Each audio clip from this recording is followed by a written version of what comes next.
Hello, and welcome to a TRIO workshop about planning for excellence.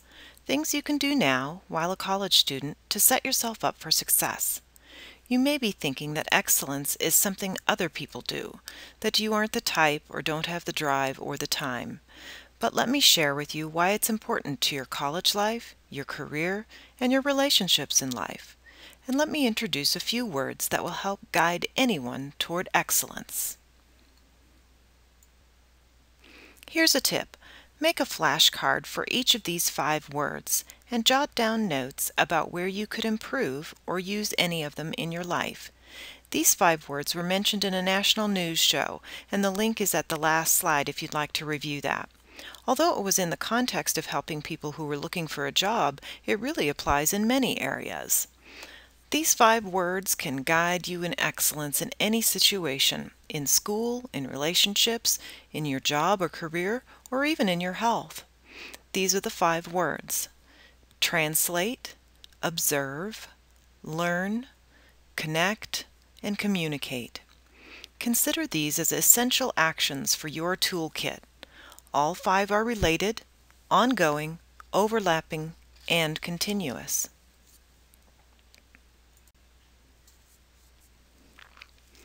The first is translate. Imagine each task or goal you have as a foreign country, and you need to translate to the right language for each. Each person has a unique language too. In each class, teachers want certain outcomes from students. In each workplace, there are specific skills needed. In each relationship, there are different expectations, and in each experience there are multiple viewpoints. See each situation from the other viewpoint and adapt where it's beneficial to success. You should be multilingual in your approach. Let's go over some examples and exercises for each of the 5 words. An example of translation. Here's a question. You want to impress your new instructor with your writing skills, so you send her a 10-page essay about the turtles, written in a tiny font, and attach it to an email. Her instructions were different, but why shouldn't you be creative? Well, if you need clarification about how much flexibility you have in an assignment or in formatting, ask first to avoid negative consequences. In this case, your teacher may have said she wanted a 1-page essay and she wanted it to be about, American government instead of turtles. So let's try an exercise. Find a job opening and read it carefully. Anyone in the newspaper will work, or something you've applied for in the past. How can the ad itself help you tailor your resume, application, and cover letter to fit the job, translating your skills to their needs? The answers to all of the exercises are in the last slide. Let's go on to the next. Observe.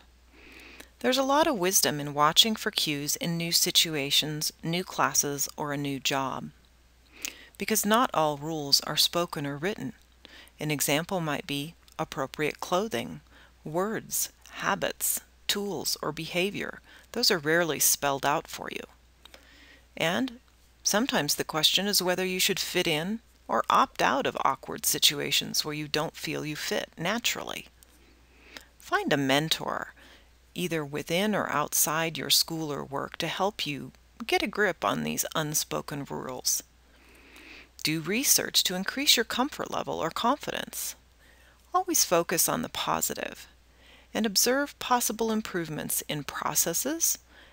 Explore solutions or options, and when it's appropriate to share your ideas.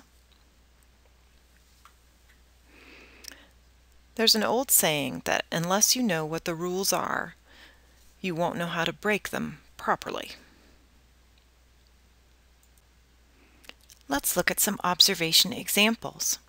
I should mention that the purpose of observing is to improve your comfort level, not to make a clone out of you or to force you to abandon your uniqueness. So here's a question.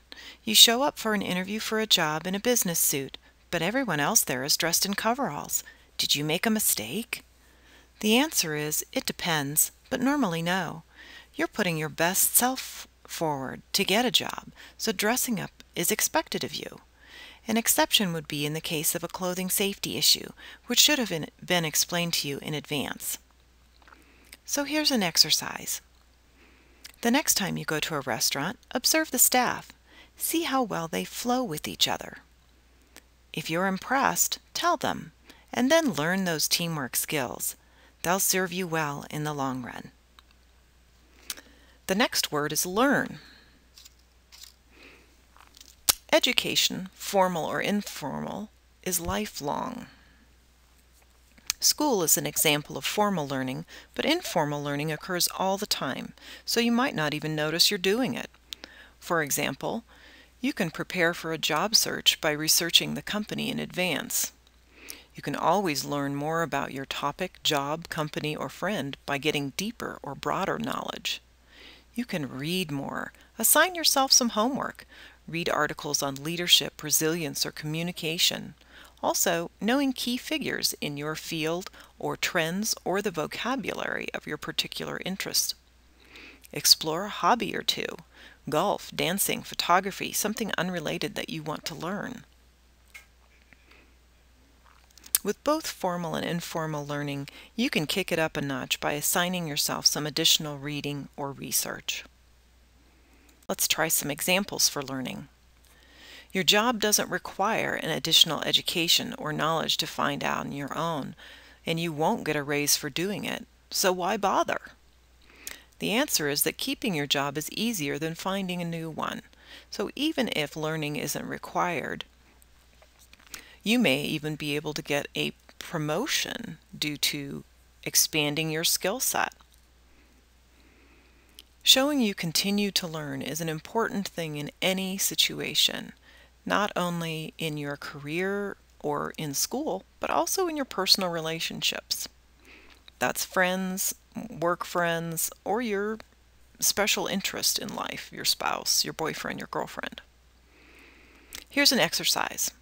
You don't understand your math textbook, and your job or life schedule don't permit you to use the tutoring services at your school. What could you do to excel? Again, the answers are at the end, but try to figure it out on your own.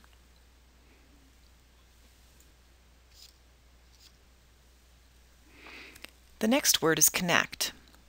Build positive connections and maintain them. Real, meaningful connections enhance your life. There are both formal and informal networks in business, school, or personal life. Public versus private.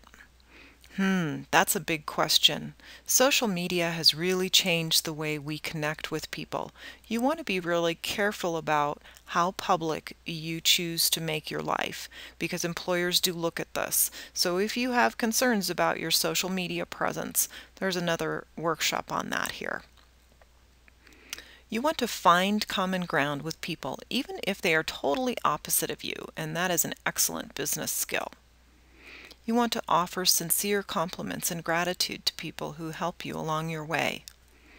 And you want to be a team member, able to lead or follow. Let's go to some action examples. Here's a question. There's a group of students in your bio class who invite you to a study group. A group at your job wants to go bowling at the same time. How do you choose without losing either important connection? The answer might be to examine your time availability. Perhaps you can alternate weeks, or choose other social activities than the bowling team to stay connected with work friends. That way you don't sacrifice the opportunity to study with your bio friends. Here's an exercise. Each segment of your life, your family, your friends, your job, your school, has important connections. List some in each and how they prefer to connect. Maybe some like phone, and some are on email, and some are on Facebook, and some only want to do lunch. Make a plan to invest the amount of time in each of those relationships that are important to you. The next point is communicate. Communication involves not only the written or spoken words, but body language, tone, eye contact, etc. Each place has different appropriate language. Some are more formal, some have jargon. Learn the new language. Use the right one in the right place. Seek clarification if you're confused. Be an active listener.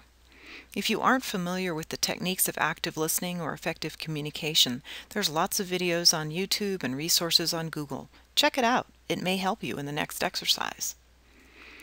Communication in the digital world, use caution with your words because people interpret your tone through your typing, and sometimes they guess wrong, and sometimes so do you. You want to build bridges, not walls. Let's do some examples regarding communicating. Here's a question. Your best friend from high school has a Facebook page full of photos of her partying and drinking. She names you as her best friend on her site, though you are not in the photos. What should you do? The answer might be to explain to your friend that you will be looking for an important job and ask her to either clean up her site or remove any references to you. Tactfully unfriend her. Employers do check social media and your friends' sites. Here's an exercise about communicating. 3 good listening methods are active, reflective, and empathic. Give an example where each one would be beneficial to use.